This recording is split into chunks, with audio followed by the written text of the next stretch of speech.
大家好，欢迎来到苹果妹的频道。上个礼拜呢，已经为大家做过非常详细的 iPhone 12开箱以及测评。那在里面呢，我们就有讲到一些规格啊，以及相机的差别。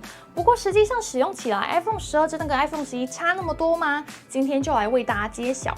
开始之前呢，记得用力的按赞、订阅以及开启通知，或者是你也可以追踪我的 Instagram。这些都是我制作影片最大的动力哦。那我们就直接开始吧。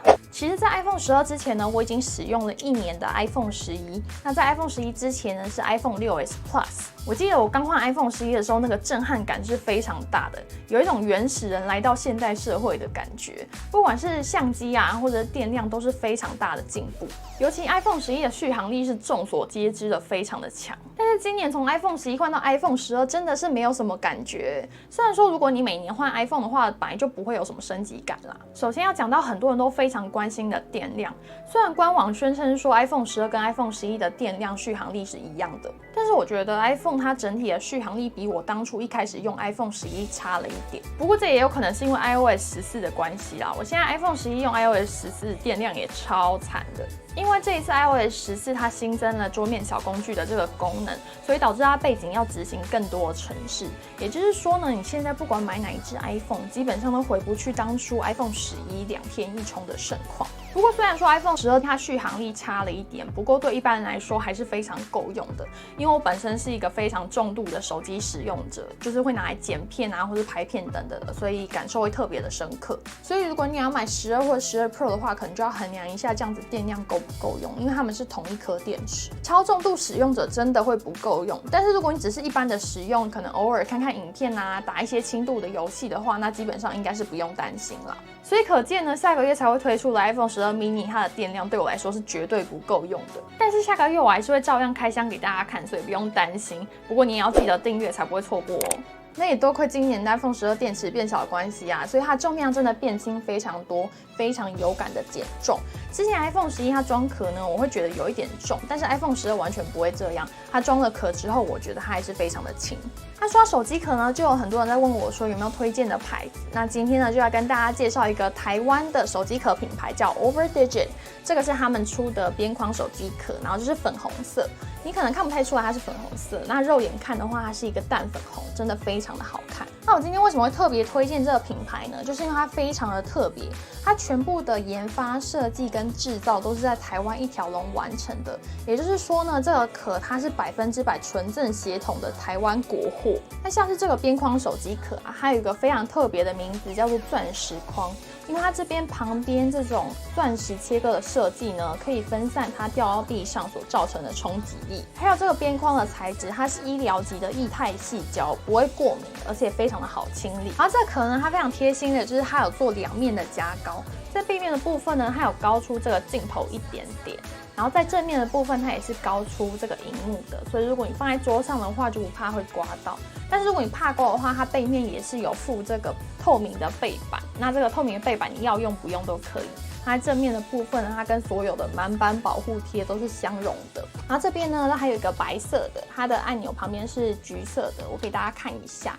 它这个边框还有一个很厉害的地方，就是说它的内部啊加入了金属，它是一个航太用的合金。也就是说呢，如果你从这2边拉开的话，是不太容易拉开的。它内部也是做这种蜂巢设计，可以分散它的撞击力。那这个钻石壳呢，它总共有8个颜色。你刚才看到我装的那个是粉红色，那另外呢，我这边还有一个白色跟黑色。另外其他颜色我觉得都非常的好看。如果你不喜欢刚才这种有颜色的边框的话，他们自己也有推出透明壳。那这种透明壳呢，其实最怕的就是变黄，但是 OverDigit 他们采用了一种特别的配方，所以它的抗黄能力是一般 TPU 的2倍。那一样呢，这个透明壳它也是有通过军规防摔测试的，然后里面你也可以看到它有这个蜂巢设计。我觉得它透明壳的手感真的还蛮不错的，就是说感觉不会是那种粘毛的材质。那我觉得 OverDigit 他们很夸张的，就是他们的壳全部都是1000元以内就可以买得到了，还附原厂保固1年哦。这种台湾货到底要去哪里照啊。所以如果你们买 iPhone 12手机壳部分想要支持一下国货的话，就可以考虑一下 Overdigit 这个牌子。那我会贴链接在下方哦。再来呢，回到 iPhone 12的部分，它的记忆体这一次是4GB，跟上一次 iPhone 11是一样的。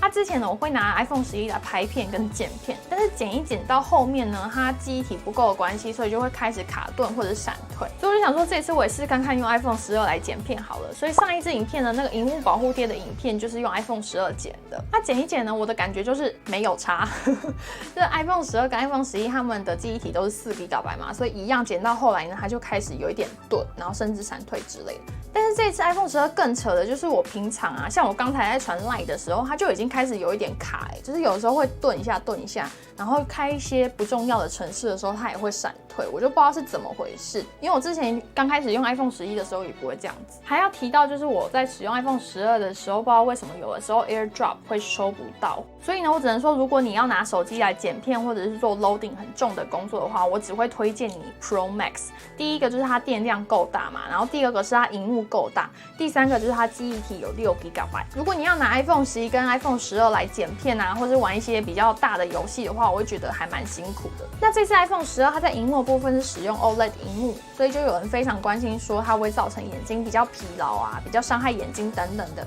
但是我这样子实际用下来啊，包含我在剪片的时候都必须要一直盯着萤幕看，我觉得不管是 iPhone 11还是 iPhone 12都非常的伤眼睛。那在萤幕颜色的部分呢，我在 iPhone 11跟 iPhone 12比较的那部影片里面有更详细的比对，也就是说 iPhone 12它在观看 HDR 内容的时候，它的色彩是比较显眼的。但是我自己在日常使用的时候，我不会觉得 iPhone 12它的萤幕就是特别好，因为我平常其实也不是一个会拿手机来看电影啊，或者是一直拍照的人。所以如果你的手机日常需求就是需要一些色彩的高对比，像是看电影啊，或者是常常拍影片跟拍照片的话，这样子 iPhone 12 OLED 萤幕对你来说可能会比较有差别。那今年 iPhone 12它的相机啊，我觉得它除了夜拍之外，几乎没有什么升级。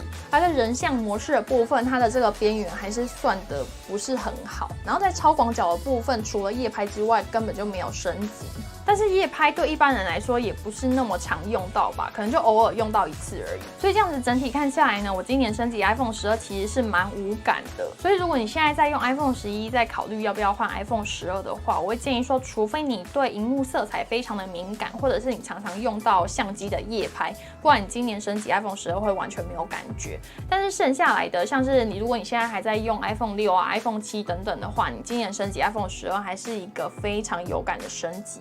那接下来呢，我也会持续的使用 iPhone 12来跟大家回报，或者是说，如果你想要看我下个月开箱 iPhone 12 mini 的话，也要记得订阅我的频道，还有开启通知，才不会错过哦。另外呢，你也可以追踪我的 Instagram， 我的账号是 applemate123，我会在里面分享我的日常生活啊，或者拍片幕后跟一些手机壳的分享等等的，所以如果你有兴趣的话，可以去追踪起来哦。那我们今天影片就到这边，我们下次再见，拜拜。